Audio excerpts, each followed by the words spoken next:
Part 1 में हम discuss करेंगे चैप्टर के सभी कॉन्सेप्ट यानी कि कंप्लीट चैप्टर, और पार्ट 2 में डिस्कस करेंगे जो भी इंपॉर्टेंट क्वेश्चंस हैं या एक्स्ट्रा थिंग्स हैं इस चैप्टर के वो।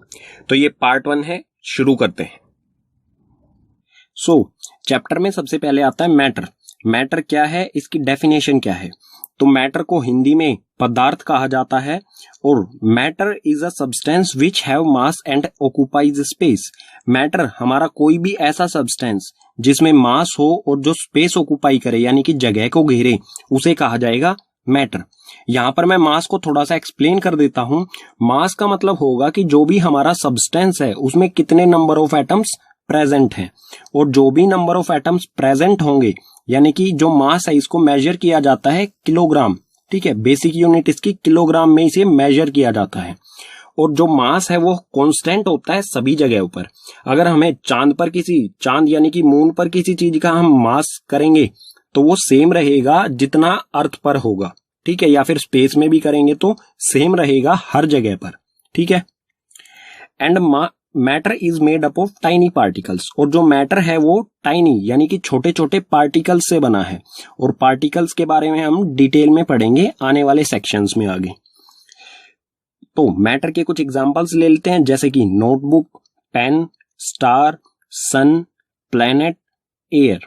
इन सभी चीजों में ये सभी चीजें जगह भी घेरती हैं, स्पेस ऑक्यूपाई भी करती हैं, और इनका मास भी होता है।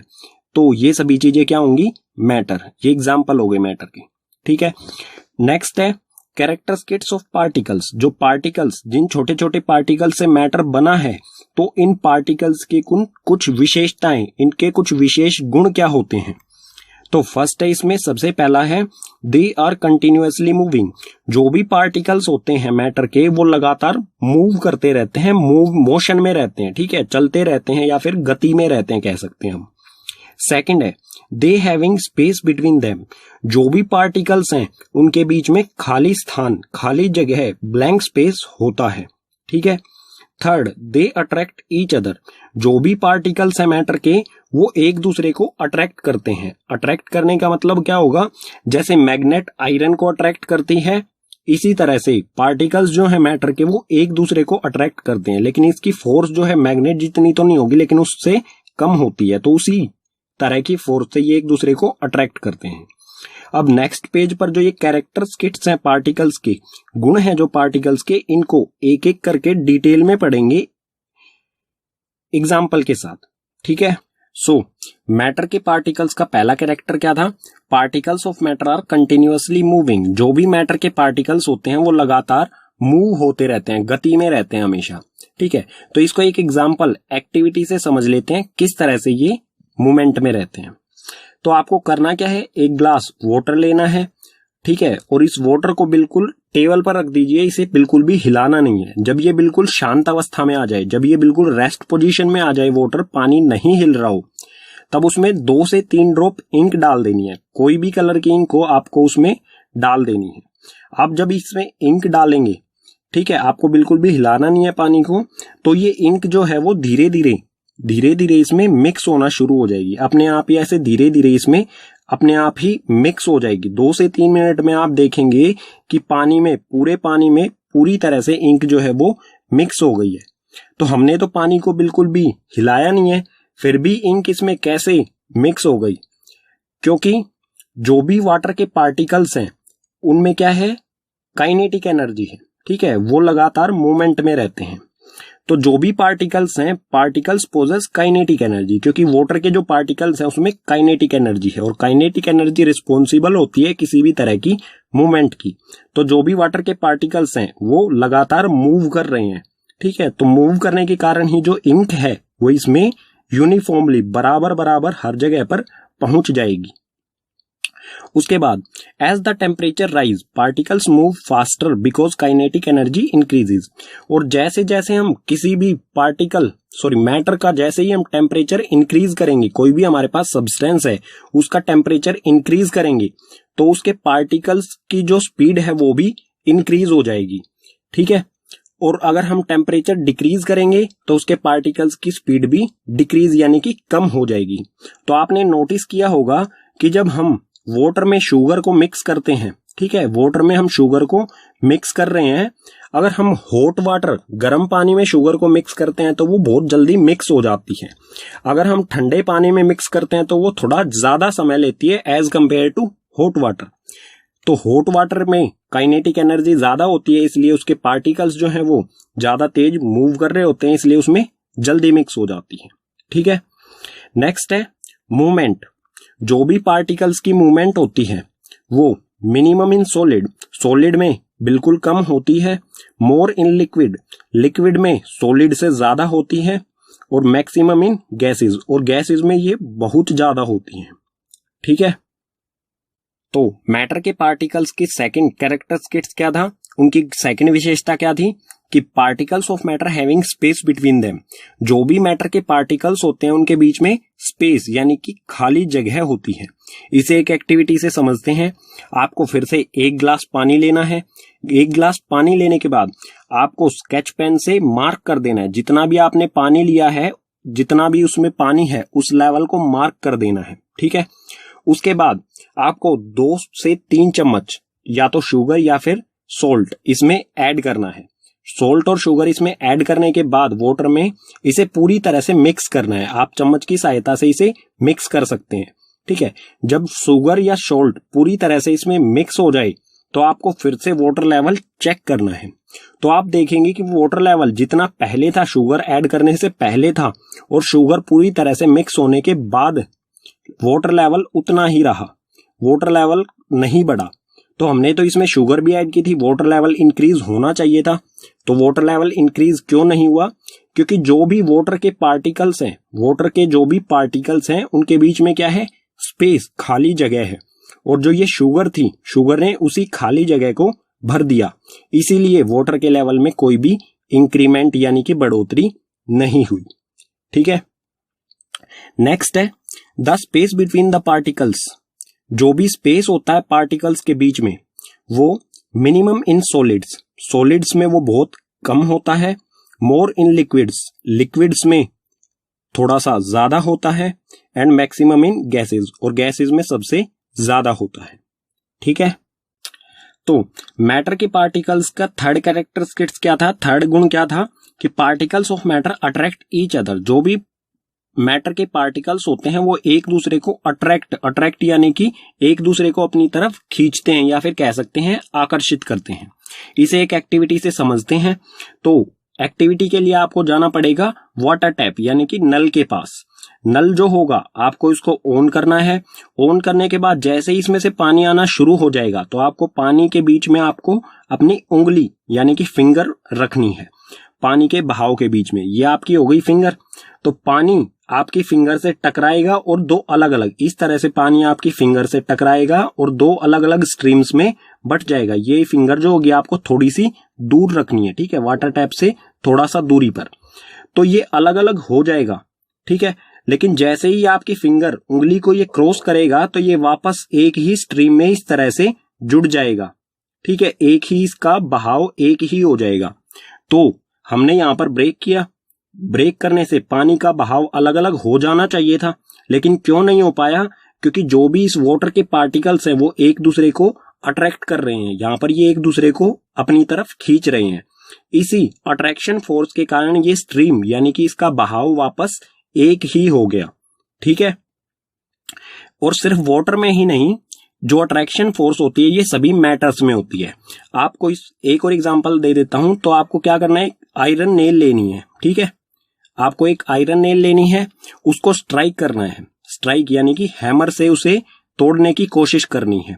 आप इस पर हैमर से स्ट्राइक करेंगे तो ये नहीं टूटेगी, ठीक है। क्यों? एक बार में नहीं टूटेगी, हो सकता है दूसरी बार में भी ना टूटे, ब्रेक ना हो, ठीक है। तो ब्रेक ना होने का कारण क्या होगा कि जो भी आयरन नेल में पार्टिकल्स हैं आयरन के, वो एक दूसरे को अट्रैक्ट कर रहे हैं, ठीक है। अट्रैक्शन फोर्स के कारण ये ब्रेक नहीं होगी, ठीक है। तो द फोर्स ऑफ अट्रैक्शन, जो भी ये अट्रैक्शन फोर्स होती है ये मैक्सिमम इन सॉलिड्स, सॉलिड में, सॉलिड्स जो भी ठोस पदार्थ होते हैं, ठोस मैटर होते हैं, उनमें सबसे ज्यादा होती है। इंटरमीडिएट इन लिक्विड्स, लिक्विड्स में ये मध्यम यानी कि ना तो कम ना ज्यादा, इंटरमीडिएट मतलब बीच में आता है लिक्विड, ठीक है। तो लिक्विड में ना ही ज्यादा होती है ना ही कम होती है। और नेग्लिजिबल इन गैसेस, और गैसेस में हम कह सकते हैं कि ये जो अट्रैक्शन फोर्स है ये ना के बराबर होती है, ठीक है। गैसेस में ना के बराबर होती है, इसलिए गैस जो है इजीली उड़ जाती है, फ्लो हो जाती है, ठीक है। तो नेक्स्ट कॉन्सेप्ट आता है इस चैप्टर में हमारा स्टेट्स ऑफ मैटर, यानी कि मैटर की अवस्थाएं। तो मेनली 3 स्टेट्स ऑफ मैटर होती हैं, सॉलिड, लिक्विड और गैस। तो इनको एक एक करके डिटेल में पढ़ते हैं। सबसे पहले सॉलिड। तो सॉलिड का मतलब होता है हिंदी में ठोस, ठीक है। तो सॉलिड के जो पार्टिकल्स होते हैं वो कुछ इस तरह से होते हैं, जैसे एक ब्लू डॉट है उसको एक पार्टिकल समझे, तो ये पार्टिकल्स के बीच में स्पेस ना के बराबर है, या फिर कह सकते हैं बहुत कम है, ठीक है। तो इसकी फर्स्ट प्रॉपर्टी आ रही है, इसका पहला गुण डेफिनेट शेप, यानी कि इसकी जो आकृति होती है, शेप जो होती है वो निश्चित होती है।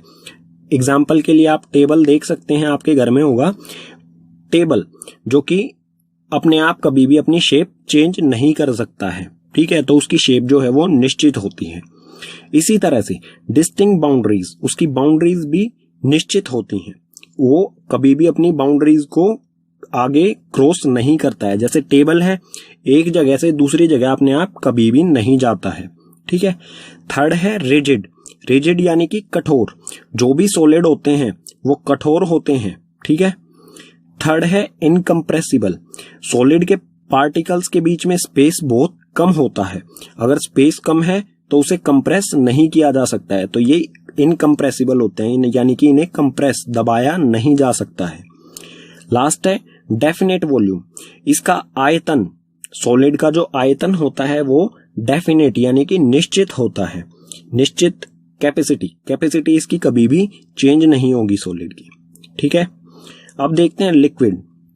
लिक्विड के पार्टिकल्स आप देख सकते हैं, इनमें थोड़ा सा ज्यादा गैप होता है एज कंपेयर टू सॉलिड, ठीक है। स्पेस सॉलिड से ज्यादा होगा। तो इसकी प्रॉपर्टीज देख लेते हैं। नो डेफिनेट शेप, लिक्विड की कोई भी डेफिनेट निश्चित शेप नहीं होती है। अगर आपके पास कोई भी लिक्विड लाइक एग्जांपल ले लेते हैं हम इसका एक, जैसे वाटर एक लिक्विड होता है, अगर आप उसे कप में डालोगे तो वो कप की शेप ले लेगा, जग में डालोगे तो जग की शेप ले लेगा, ग्लास में डालोगे तो ग्लास की शेप ले लेगा। तो इसकी कोई भी शेप नहीं होती है, जिस भी कंटेनर में इसे डाला जाएगा ये लिक्विड उसी कंटेनर की शेप ले लेता है, ठीक है। No definite boundaries. No definite boundaries यानी कि इसकी कोई भी निश्चित बाउंड्रीज नहीं होती हैं। जैसे आप कोई भी लिक्विड है, लाइक वाटर ही एक एग्जांपल ले लेते हैं, अगर आप उसको ओपन फ्लोर पर रखोगे लिक्विड को, तो वो क्या करेगा, उसकी कोई भी बाउंड्रीज हम क्लियरली यही नहीं बता सकते हैं कि इसकी बाउंड्रीज क्या होंगी, क्योंकि इसे जहां पर भी जगह मिलेगी वो उसी तरह फ्लोट हो जाएगा, बहकर निकल जाएगा। थर्ड है फ्लूइडिटी। फ्लूइडिटी का मतलब होता है बहाव। तो लिक्विड जो होता है वो इजीली बहता है, उसकी एक प्रॉपर्टी होती है जिसे कहते हैं बहना, तो फ्लूइडिटी उसी को कहा जाता है, ठीक है। फोर्थ है लो कंप्रेसिबिलिटी। इसके पार्टिकल्स के बीच में स्पेस थोड़ा सा ज्यादा होता है सॉलिड से, ठीक है। तो थोड़े से स्पेस को कम किया जा सकता है उसे कंप्रेस करके, तो थोड़ा सा इसे कंप्रेस भी किया जा सकता है लिक्विड को। उसके बाद है डेफिनेट वॉल्यूम। सॉलिड का भी जो आयतन है वो निश्चित होता है, यानी कि कैपेसिटी उसकी डेफिनेट होती है, निश्चित होती है। इसी तरह जो लिक्विड है उसकी भी कैपेसिटी यानी कि वॉल्यूम या फिर आयतन इसका भी निश्चित होता है, ठीक है। अब देखते हैं गैस। गैस के पार्टिकल्स को आप देख सकते हैं, इसमें थोड़ा मतलब बहुत ज्यादा गैप है एज कंपेयर टू सॉलिड, और लिक्विड से अगर हम इसकी कंपेयर करें तो सबसे ज्यादा गैप किसके पार्टिकल्स में है, गैस के पार्टिकल्स में। इस ज्यादा स्पेस की वजह से ही इसकी कुछ प्रॉपर्टीज हैं। नो डेफिनेट शेप, इसकी कोई डेफिनेट शेप नहीं होती है। अगर किसी भी कंटेनर में हम गैस को डालेंगे, बलून में हम एयर भरते हैं, एयर डालते हैं तो वो बलून की शेप ले लेता है, अगर किसी भी कंटेनर में डालेंगे तो वो उसी की शेप ले लेता है, तो इसकी कोई भी निश्चित शेप नहीं होती है। नो डेफिनेट बाउंड्रीज, और इसकी कोई भी डेफिनेट बाउंड्रीज नहीं होती हैं। जैसे कि हम एक बीकर लेते हैं, इसमें हम कोई एयर गैस डालते हैं तो वो गैस क्या होगी, इस बीकर को भी फुल कर देगी और इसके बाहर भी निकल जाएगी और दूर दूर तक फैल जाएगी। तो इसकी कोई भी बाउंड्रीज नहीं होती हैं, कोई भी निश्चित इसकी सीमाएं नहीं होती हैं, कहीं पर भी ये जा सकती हैं। थर्ड है फ्लूइडिटी। फ्लूइडिटी, जैसे कि लिक्विड में भी फ्लूइडिटी यानी कि बहाव होता है, इसी तरह से गैस भी बहकर एक जगह से दूसरी जगह पर जा सकती है। ठीक है। फोर्थ है हाई कंप्रेसिबल। हाई कंप्रेसिबल यानी कि इसे कंप्रेस यानी कि दबाया जा सकता है, इसके पार्टिकल्स को पास पास में लाया जा सकता है प्रेशर अप्लाई करके। क्यों हाईली कंप्रेसिबल क्यों है ये? क्योंकि इसके पार्टिकल्स में ज्यादा स्पेस है, जितना ज्यादा स्पेस होगा उतनी ही हाई कंप्रेसिबल होगी। ठीक है। लास्ट है नो डेफिनेट वॉल्यूम। सॉलिड का वॉल्यूम जो है निश्चित होता है, लिक्विड का भी, लेकिन गैस का जो वॉल्यूम है वो निश्चित नहीं होता है। ठीक है। अगर हम मतलब एक हमारे पास छोटा कंटेनर है, इसमें जितनी गैस है उसे हम बड़े कंटेनर में डाल देंगे तो वो गैस क्या करेगी, बड़े कंटेनर को भी पूरी तरह से फिल कर देगी। ठीक है। तो इसका वॉल्यूम, यहां पर तो इसका वॉल्यूम यानी कि आयतन कम था, यहां पर आने के बाद ज्यादा हो गया, तो गैस का जो है वॉल्यूम डेफिनेट नहीं होता है, निश्चित नहीं होता है। ठीक है। पीछे वाले पेज पर पढ़ा हमने मैटर के 3 स्टेट्स के बारे में, उनकी प्रॉपर्टीज के साथ, सॉलिड, लिक्विड और गैस के बारे में। अब हम देखेंगे change of states of matter, कि जो भी हमारा मैटर है उसकी स्टेट यानी कि सॉलिड, लिक्विड और गैस, उनमें किस तरह से चेंजेस किए जा सकते हैं, यानी कि सॉलिड से लिक्विड हम किस तरह से बना सकते हैं किसी मैटर को, या लिक्विड से गैस, या फिर इसे रिवर्स किस तरह से कर सकते हैं। ठीक है। तो इसके 2 तरीके होते हैं मैटर की स्टेट चेंज करने का। फर्स्ट है बाय चेंजिंग टेम्परेचर। अगर हम मैटर का टेम्परेचर चेंज कर दें तो उसे उसकी स्टेट चेंज की जा सकती है। और सेकंड है बाय चेंजिंग प्रेशर। अगर हम प्रेशर अप्लाई कर दें या प्रेशर कम कर दें तो भी मैटर की स्टेट चेंज की जा सकती है। एग्जाम्पल देखते हैं एक एक करके। तो सबसे पहले देखते हैं by changing temperature. Temperature change करने से मैटर की स्टेट किस तरह से चेंज की जा सकती है। तो मान लीजिए हमारे पास कोई सॉलिड सब्सटेंस है, कोई सॉलिड मैटर है। अगर हम उस सॉलिड मैटर को हीट करेंगे, गर्म करेंगे, तो वो कुछ समय बाद लिक्विड में चेंज हो जाएगा। ठीक है। और मान लीजिए हमारे पास लिक्विड मिल गया हमें वो, अगर हमने उसको फिर भी लगातार उसे हम हीट कर रहे हैं तो वो क्या हो जाएगा, लिक्विड से गैस में चेंज हो जाएगा। एग्जाम्पल ले लेते हैं जिससे आपको आसानी से ये समझ में आ जाएगा। तो हमारे पास क्या है, सॉलिड आइस है। आइस यानी कि बर्फ है हमारे पास, जो कि सॉलिड होता है। ठीक है। जब हम आइस को गर्म करते हैं यानी कि उसका टेम्परेचर इंक्रीज करते हैं, टेम्परेचर इंक्रीज करेंगे तो वो चेंज हो जाएगी वाटर में, पानी में वो चेंज हो जाएगी। ठीक है। और उसके बाद वाटर क्या है, एक लिक्विड, और लिक्विड वाटर को हम और हीट करते हैं, लगातार हम हीट करते जा रहे हैं उसे, तो उसमें से क्या होने लग जाएगा, उसमें से वेपर्स निकलने लग जाएंगे, भाप निकलने लग जाएगी। ठीक है। तो वाटर किस में कन्वर्ट हो जाएगा, वेपर यानी कि भाप में। ठीक है। इस तरह से भाप बनने लग जाएगी पानी की। और जो ये वेपर हैं ये गैस की फॉर्म होते हैं। ठीक है। तो ये हो गई यहां पर लिक्विड से गैस में चेंज हो गया। और इसी प्रोसेस को रिवर्स भी किया जा सकता है। रिवर्स करने का मतलब क्या होगा, अगर हमारे पास कोई गैस है उसका हम टेम्परेचर कम करेंगे यानी कि उसे ठंडा करेंगे तो वो लिक्विड में चेंज हो जाएगा। अगर हम लिक्विड को ठंडा करेंगे तो वो सॉलिड में चेंज हो जाएगा। जिस तरह से स्टीम यानी कि भाप जो होता है उसे ठंडा करने पर वो लिक्विड में चेंज हो जाता है, वाटर में। ठीक है। और वाटर को आप रेफ्रिजरेटर के फ्रीजर में रखेंगे आप अपने, तो वो क्या हो जाएगा, आइस में चेंज हो जाएगा वापस, यानी कि सॉलिड में। तो टेम्परेचर चेंज करने से हमने देखा कि मैटर की स्टेट किस तरह से चेंज होती है। अब देखते हैं हम बाय चेंजिंग प्रेशर। प्रेशर के चेंज होने से मैटर की स्टेट किस तरह से चेंज होगी। तो मान लेते हैं हमारे पास कोई गैस है। ठीक है। अगर हम गैस पर प्रेशर अप्लाई करेंगे तो गैस के पार्टिकल्स पास पास में आ जाएंगे, और जब इतने पास में आ जाएंगे जितना कि लिक्विड के पार्टिकल्स होते हैं, तो गैस जो है वो लिक्विड में चेंज हो जाएगी। ठीक है। और लिक्विड पे भी अगर हम प्रेशर अप्लाई करते रहेंगे तो वो सॉलिड में चेंज हो जाएगा। एग्जाम्पल देख लेते हैं। तो आपने इस तरह का जो लाइटर जो होता है वो देखा होगा। तो इसके अंदर क्या होता है, एक लिक्विड होता है जो कि एक गैस ही होती है, अगर लिक्विड में होता है वो। ठीक है। अगर हम इस बटन को प्रेस करते हैं, इस बटन को हम प्रेस करेंगे तो यहां से कोई गैस से निकलती हुई हमें दिखाई देती है। तो ये लिक्विड जो है वो गैस बन जाता है। क्यों? क्योंकि ये अंदर जो है वो लिक्विड गैस ही है। इस गैस को पहले प्रेशर अप्लाई किया गया है, किसी कंटेनर में डाल के इस गैस पर प्रेशर अप्लाई किया गया है, ठीक है, और ये हो गई है लिक्विफाई, यानी कि गैस को प्रेशर अप्लाई करके लिक्विड में चेंज किया गया है और ये लिक्विड इस लाइटर के अंदर डाल दिया गया है। जब हम इस बटन को प्रेस करेंगे तो इसमें से एक गैस निकलेगी, वो वापस लिक्विड जो है वो वापस गैस में चेंज हो जाता है, बिकॉज प्रेशर जो है वो कम हो जाता है। एटमॉस्फेरिक जो हमारे बाहर का, लाइटर के बाहर का जो टेम्परेचर है वो टेम्परेचर नहीं, प्रेशर जो है वो कम है। तो जैसे ही लिक्विड को कम प्रेशर होगा, इसका प्रेशर कम करेंगे तो वापस गैस में चेंज हो जाएगा, ठीक है। इसी तरह से कोई सॉलिड हमारे पास carbon dioxide CO2, carbon dioxide हमारे पास गैस होती है CO2। अगर हम, ठीक है, ये सॉलिड होती है, सॉलिड गैस होती है, अगर इसका प्रेशर कम कर दिया जाए, CO2 का प्रेशर कम कर दिया जाए, ये होती है सॉलिड। अगर इसका प्रेशर कम कर दिया जाए तो ये डायरेक्ट गैस में चेंज हो जाती है, ये लिक्विड फॉर्म में नहीं जाती है, ठीक है। तो मैटर की स्टेट्स हम टेम्परेचर से और प्रेशर चेंज करने से मैटर की स्टेट भी चेंज कर सकते हैं। अब इनको थोड़ा थोड़ा डिटेल में और पढ़ लेते हैं, टेम्परेचर को भी और प्रेशर को भी। मैटर की स्टेट का टेम्परेचर चेंज करके किस तरह से उसकी स्टेट को चेंज किया जा सकता है, ये हम डीपली पढ़ते हैं।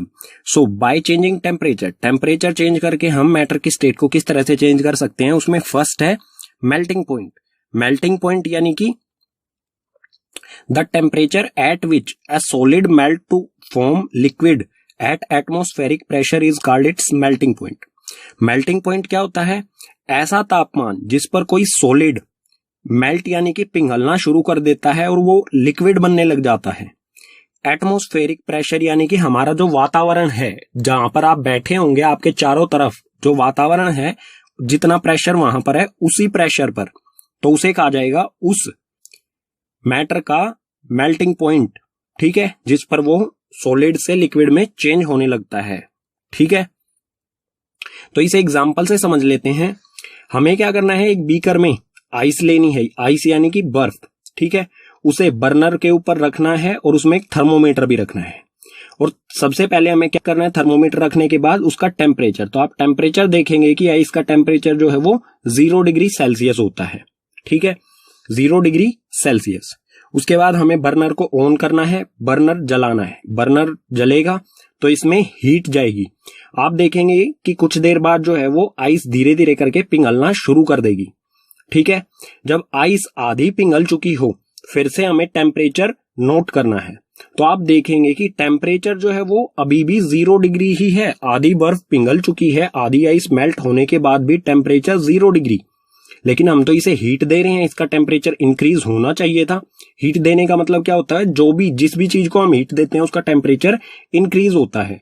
तो हीट के कारण टेम्परेचर इंक्रीज नहीं हुआ, क्यों नहीं हुआ, because of latent heat of fusion. और लेटेंट हीट ऑफ फ्यूजन क्या होता है, the amount of heat required to change 1 kg solid to its liquid state. इतनी हीट जो कि 1 kg सॉलिड को उसकी लिक्विड स्टेट में चेंज करने के लिए जरूरत होती है, उसे कहा जाता है लेटेंट हीट ऑफ फ्यूजन।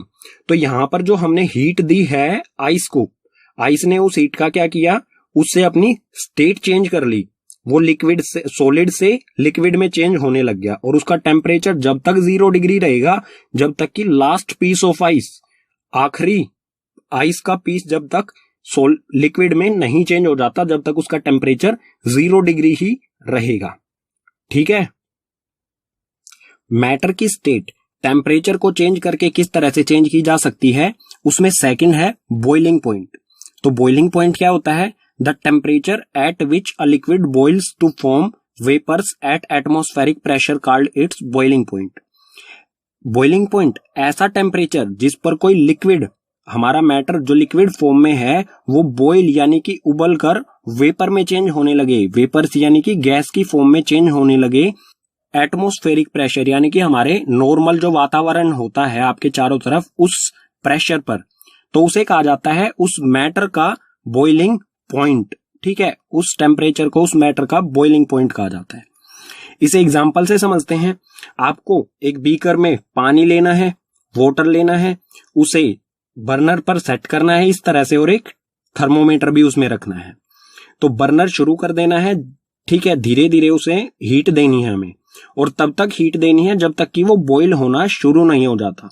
तो इसमें है वाटर, जब हम इसे हीट करें, जब ये बॉईल होना शुरू होगा तो हमें इसका टेम्परेचर नोट करना है। तो वाटर का बॉइलिंग पॉइंट कितना होता है, 100 डिग्री सेल्सियस। जब ये बॉईल होना शुरू हो जाएगा तो इसका टेम्परेचर होगा 100 डिग्री सेल्सियस, और इसमें से वेपर भी निकलने लग जाएंगे, भाप भी इसमें से निकलने लग जाएगी, और हमें फिर भी इसमें लगातार हीट देते रहना है, ठीक है।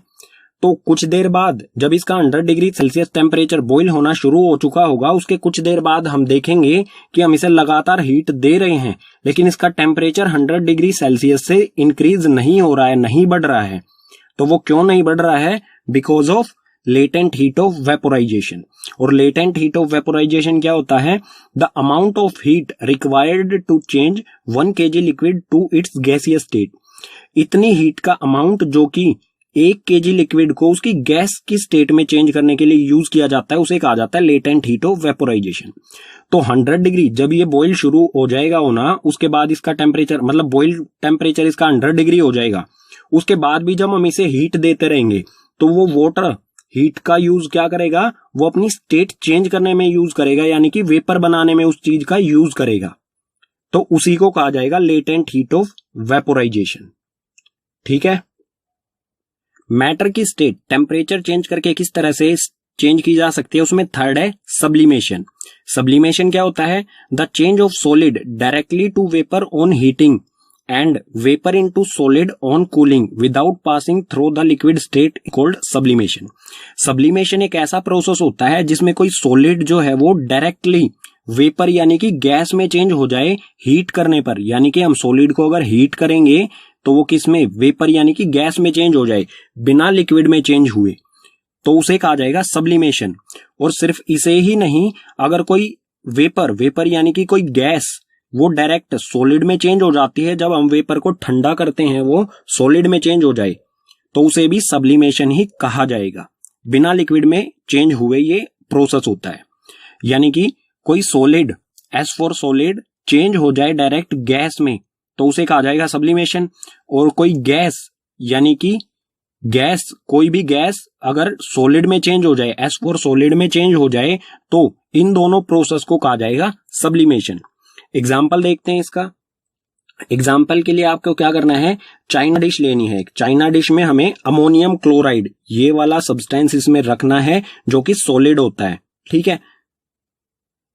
सॉलिड अमोनियम क्लोराइड इसमें हमें रखना है और इसे हीट करना है बर्नर की सहायता से। हीट करने से पहले इस पर एक फनल यानी कि कीप जो होती है उसको उल्टा करके रख देना है, और इसका जो नीचे वाला पार्ट होता है उसमें कॉटन प्लग, रुई डाल देनी है, ताकि इसमें से कुछ भी वेपर्स जो हैं वो बाहर ना निकल पाए। इसको हीट करना शुरू करना है। फिर जब हम अमोनियम क्लोराइड को हीट करेंगे जो कि एक सॉलिड होता है, तो आप देखेंगे कि यहां पर बिना कोई लिक्विड बने ही ये वेपर में इसमें से भाप निकलने लग जाएगी। ये भाप यानी कि गैस में चेंज हो जाएगा, वेपर्स में चेंज हो जाएगा।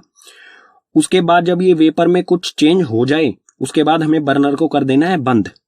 बर्नर जैसे ही हम बंद करेंगे, उसके कुछ देर बाद आप देखेंगे कि जो वेपर्स हैं वो इसके साइड में, जो भी फनल है इसके साइड वाले हिस्सों से टकराएंगे, ये ठंडे हो जाएंगे, और ठंडे होने के बाद जब वेपर इनसे टकराएंगे, ठंडी सतह, ठंडे सरफेस से टकराएंगे, तो वो वापस सॉलिड फॉर्म में चेंज हो जाएंगे। तो यहां पर आपको एक सॉलिड सब्सटेंस मिलेगा, ठीक है।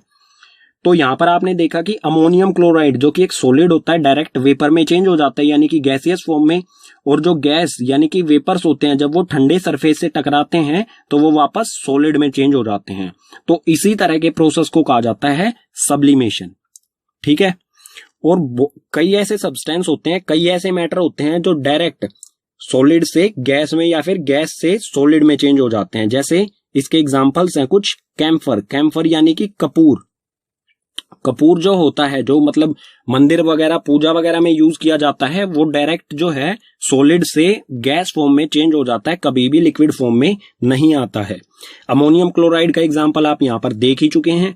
इसी तरह से नेफ्थलीन बॉल्स होती हैं, जो कपड़े वगैरह हम रखते हैं अलमारियों में, उसके बीच में नेफ्थलीन बॉल्स रखी जाती है, व्हाइट कलर की ऐसी बॉल्स होती हैं। जब उन बॉल्स को रखा जाता है लंबे समय तक तो वो धीरे धीरे करके गायब हो जाती हैं। कोई भी लिक्विड सब्सटेंस बिना छोड़े वो गायब हो जाती हैं, यानी कि गैस में वो चेंज हो जाती हैं वेपर में। तो ये सभी जो है सब्लिमेशन प्रोसेस को फॉलो करते हैं। ठीक है, पीछे वाले पेजेस पर देखा हमने टेम्परेचर से मैटर की स्टेट किस तरह से चेंज की जा सकती है। अब हम देखेंगे effect of change of pressure. Matter का प्रेशर चेंज करेंगे तो उस पर क्या क्या इफेक्ट्स यानी कि प्रभाव होंगे। तो if we compress a gas in a cylinder the distance between the particles of gas is reduced and finally gas is liquefied. अगर हम किसी गैस को सिलेंडर में रख के कुछ इस तरह से, ये हमारे पास यहाँ पर ये सिलेंडर है, ठीक है, एक मिनट मैं पेन का चेंज कर लेता हूं इसे। ठीक है, हमारे पास ये है सिलेंडर, इसमें हमने गैस ली और इस पर ये प्रेशर, ये पिस्टन है, इस पर हमें प्रेशर अप्लाई किया, इसे कंप्रेस किया। तो कंप्रेस करने से क्या होगा, the distance between of particle of gas is reduced. जो भी गैस के पार्टिकल्स थे इनके बीच की दूरी जो है वो कम होगी, और बीच की दूरी कम होने से गैस जो है वो लिक्विड में चेंज हो जाएगी। तो ये गैस के पार्टिकल्स हैं, जब ये पास पास में आ जाएंगे तो ये लिक्विड में चेंज हो जाएगी यहां पर इस तरह से। ठीक है, और जब ये लिक्विड में चेंज हो जाएगी तब भी हम इस पर और प्रेशर अप्लाई करेंगे तो ये जो लिक्विड गैस है वो सॉलिड में चेंज हो जाएगी। ठीक है, एग्जाम्पल ले लेते हैं एक। तो एग्जाम्पल के लिए जो हॉस्पिटल्स में गैस यूज की जाती है जिसे कहा जाता है ऑक्सीजन, तो सबसे पहले ऑक्सीजन गैस जो होती है उसे उस पर प्रेशर अप्लाई करके उसे लिक्विड फॉर्म में चेंज किया जाता है। लिक्विड फॉर्म में चेंज करने के बाद उसे सिलेंडर्स में पैक किया जाता है और हॉस्पिटल्स तक पहुंचाया जाता है। और एक ऐसी सॉलिड फॉर्म होती है CO2, सॉलिड फॉर्म होती है कार्बन डाइऑक्साइड की। कार्बन डाइऑक्साइड की सॉलिड फॉर्म से जब प्रेशर कम किया जाता है, प्रेशर इस पे से कम कर दिया, जब इसका प्रेशर कम होता है तो ये जो है ये डायरेक्ट गैस में चेंज हो जाता है, ये कभी भी लिक्विड में नहीं आती है CO2। तो इसलिए CO2 को ड्राई आइस भी कहा जाता है। ठीक है, ये सॉलिड फॉर्म में जब होती है तो ये आइस के रूप में होती है, जब इसका प्रेशर कम कर दिया जाता है तो ये डायरेक्ट गैस में चेंज हो जाती है, यानी कि ये कभी भी लिक्विड फॉर्म में नहीं आती है, इसलिए इसे ड्राई आइस भी कहा जाता है। तो और भी उदाहरण ले लेते हैं प्रेशर के। तो LPG आपने सुना होगा, जो हम घर में गैस यूज करते हैं सिलेंडर्स में, कुकिंग गैस जिसे कहा जाता है, तो इसकी फुल फॉर्म होती है लिक्विड पेट्रोलियम गैस। तो ये भी एक ऐसी गैस होती है जिसे लिक्विफाई किया जाता है प्रेशर अप्लाई करके, इसी प्रोसेस से उसे लिक्विफाई किया जाता है। ठीक है, इसी तरह से CNG यानी कंप्रेस्ड नेचुरल गैस, ये भी एक ऐसी गैस है जिसे कंप्रेस किया जाता है प्रेशर अप्लाई करके, और इसे सिलेंडर्स यानी कि इसे एज अ फ्यूल, CNG को एज अ फ्यूल यूज किया जाता है व्हीकल्स में। पेट्रोल की जगह पर आजकल CNG का बहुत बड़े स्तर पर यूज किया जाता है, क्योंकि ये गैस ऐसी है, नेचुरल गैस है ये, इससे पोल्यूशन नहीं होता है। ठीक है, नेक्स्ट कॉन्सेप्ट आता है इस चैप्टर में हमारा वेपरेशन। वेपरेशन क्या होता है? It is a surface phenomena in which liquid changes into vapors at any temperature below its boiling point is called vaporation. Vaporation एक surface phenomena है, यानी कि सतह पर होने वाला प्रोसेस है लिक्विड की सतह पर, और इसमें लिक्विड जो है वो वेपर्स में यानी कि भाप में बदल जाता है ऐसे तापमान पर जो कि उसके बॉइलिंग पॉइंट यानी कि उसके उबलने वाले तापमान से कम किसी भी तापमान पर वो लिक्विड से वेपर में यानी कि भाप में बदल जाता है, तो उसे कहा जाएगा वेपरेशन। एग्जाम्पल से समझते हैं।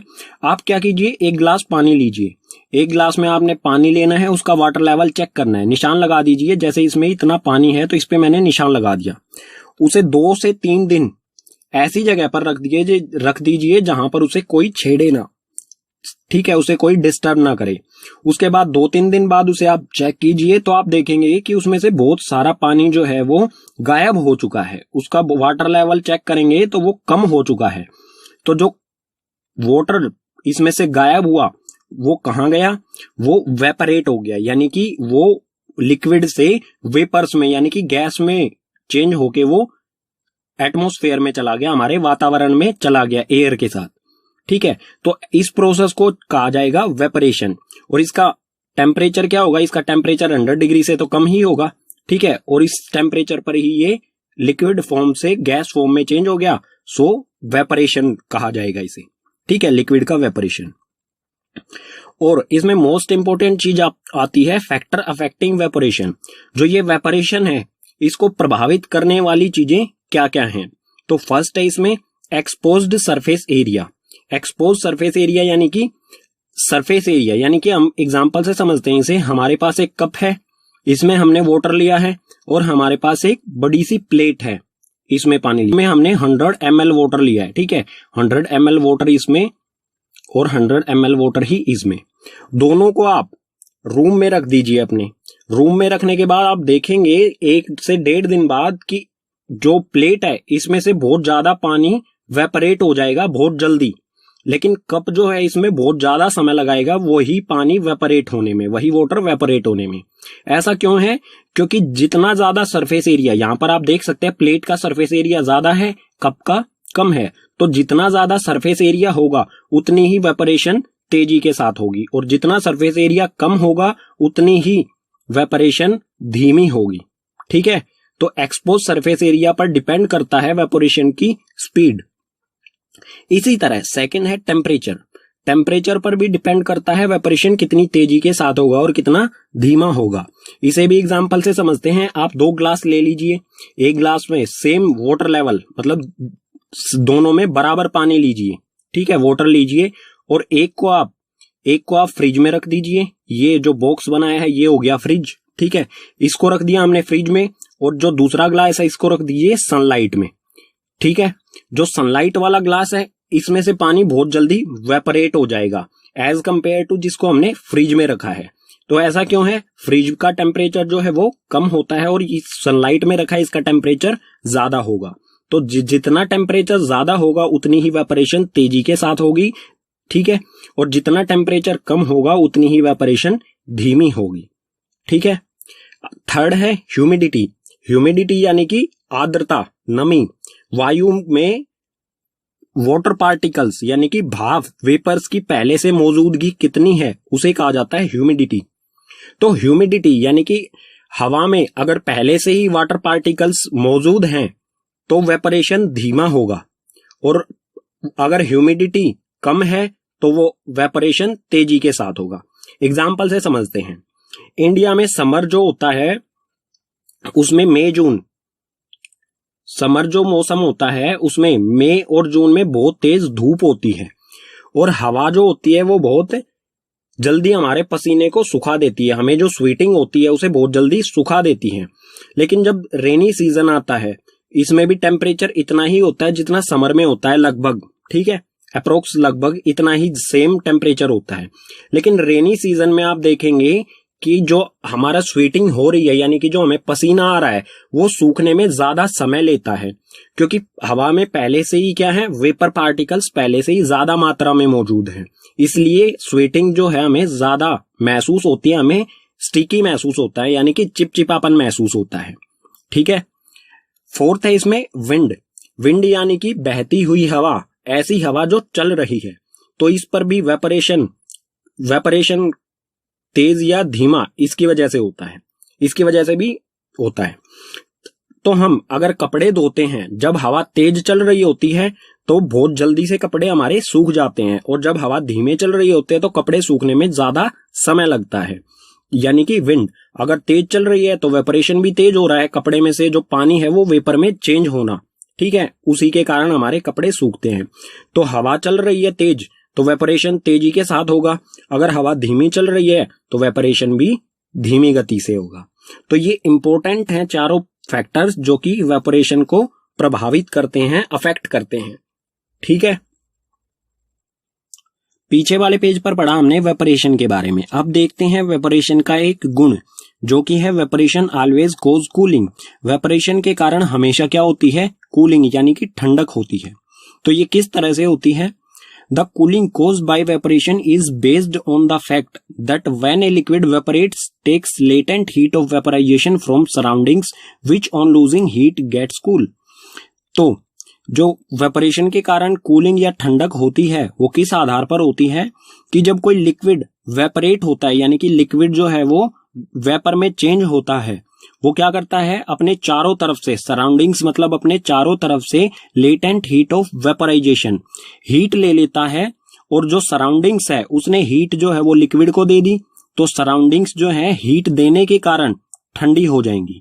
ठीक है, एग्जाम्पल से समझ लेते हैं। आप अपनी हथेली, अपनी पाम पर एसीटोन अगर आप अपनी पाम पर डालेंगे, ठीक है, ये एसीटोन है, एसीटोन को अगर आप अपनी पाम यानी कि अपनी हथेली पर डालेंगे, तो एसीटोन डालने से एसीटोन जो है आपकी पाम, आपकी हथेली से लेटेंट हीट ऑफ वेपराइजेशन यानी कि आपकी हथेली की हीट को वो ले लेगा और बहुत जल्दी वेपरेट हो जाएगा। और अगर आपकी हथेली से हीट आपने एसीटोन को दे दी तो हीट जो हमारी हथेली है वो बिल्कुल ठंडा, कूल महसूस करेगी। ठीक है, आप एसीटोन की जगह पेट्रोल का भी यूज कर सकते हैं। ठीक है,